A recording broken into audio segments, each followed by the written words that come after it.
Hi friends, welcome to our channel. Today మన recipe వచ్చేసరికి దొండకాయ ఫ్రై చేస్తానండి. ఫంక్షన్ స్టైల్లో చేశానండి. ప్రాసెస్లోకి వెళ్దాం పదండి. ఓకే అండి, ఒక హాఫ్ కేజీ వరకు నేను దొండకాయలు తీసుకున్నానండి. నాటు దొండకాయలు తీసుకున్నాను. ఫ్రైకి ఎప్పుడు పచ్చిగా ఉంటే బాగుంటాయండి. ఇలా కట్ చేసేసుకుని ఒక్కొక్క దొండకాయని 4 పీసెస్గా కట్ చేసుకోవాలండి. కొంచెం పెద్దగా ఉంటే కూడా ఎక్కువ పీసెస్ అయినా కట్ చేసుకోవచ్చు.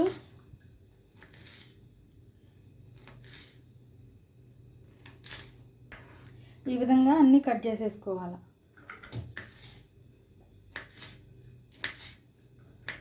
ఓకే అండి, స్టవ్ వెలిగించుకుని పాన్ పెట్టేసుకుని ఆయిల్ తీసుకుంటున్నాను. ఆయిల్ కొంచెం ఎక్కువనే కావాలి. దొండకాయలు ఇలా సన్నగా కట్ చేసుకోవాలండి, బాగా సన్నగా. ఎందుకంటే ఈజీగా ఫ్రై అవుతుంది, టేస్ట్ కూడా బాగుంటుంది. ఆయిల్ కొంచెం హీట్ అవ్వగానే మనం కట్ చేసి పెట్టుకున్న దొండకాయలు వేసేసుకుందాం.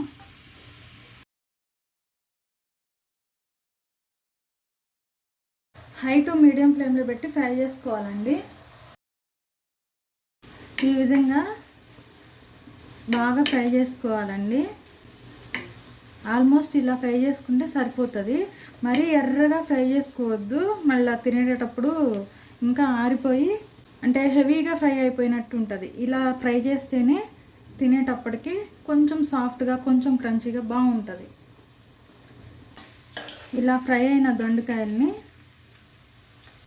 ఒక ప్లేట్లోకి తీసుకోవాలండి. ఓకే అండి, ఆయిల్ ఎక్కువగా ఉంటే కనుక మీకు కావాల్సినంత ఆయిల్ ఉంచేసుకుని మిగతా తీసేసుకోవచ్చు. నేను కొంచెం ఆయిల్ తీసేసి కొంచెం వరకు ఉంచాను. ఇప్పుడు ఆయిల్లో ఒక గుప్పుడు పల్లీలు వేస్తున్నానండి. పల్లీలు హాఫ్ ఫ్రై అయిన తర్వాత ఒక గుప్పుడు మందం జీడిపప్పు వేస్తున్నానండి. వీటిని సపరేట్గా కూడా ఫ్రై చేసుకోవచ్చు. ఇవి కూడా ఫ్రై అయిపోయినాయి, సపరేట్ చేసుకున్నాం. మనం దొండకాయలు వేసుకున్నాం కదా, అదే ప్లేట్లోకి ట్రాన్స్ఫర్ చేసుకున్నాం. ఇప్పుడు ఆవాలు, జీరా, మినపప్పు పోపు దినుసులు వేసుకోవాలండి. ఒక 2 ఎండుమిర్చి. ఇప్పుడు ఉల్లిగడ్డ ఎర్రగా ఫ్రై చేసుకోవాలండి.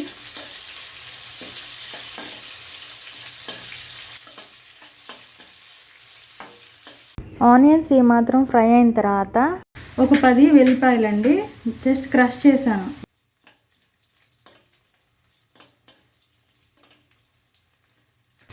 ఒక 2 పచ్చిమిర్చి కూడా చీలికలుగా చేసుకుని వేసుకోవాలండి.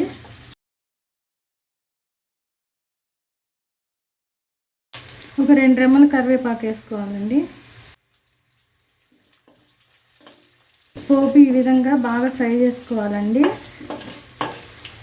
పోపు ఎక్కువగా మాడొద్దు, అట్లా అని పచ్చిగా కూడా ఉండొద్దు. పోపు వల్ల కూడా మంచి టేస్ట్ వస్తుంది. ఇప్పుడు ముందుగా ఫ్రై చేసి పెట్టుకున్న దొండకాయ, కాజు, పల్లి ఉన్నాయి కదా, అవి వేసేసుకోవాలి.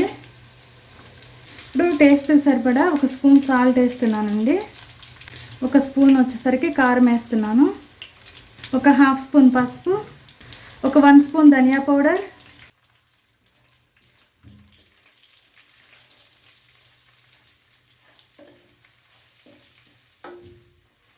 ఉప్పు, కారాలు టేస్ట్ తగినట్టు వేసుకోవాలండి. ఎవరి టేస్ట్ తగ్గట్టు వాళ్ళు.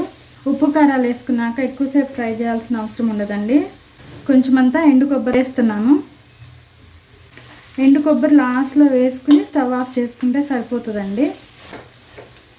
ఫైనల్గా సన్నగా కట్ చేసుకున్న కొంచెం కొత్తిమీర వేసుకుని స్టవ్ ఆఫ్ చేసేసుకోవడమే.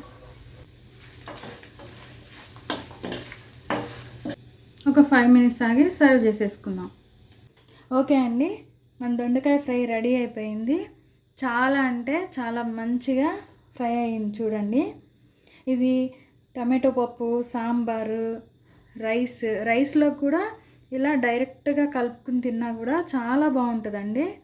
Thank you for watching. Video నచ్చితే లైక్ చేయండి, షేర్ చేయండి, మన ఛానల్ను సబ్స్క్రైబ్ చేయండి. Thank you friends.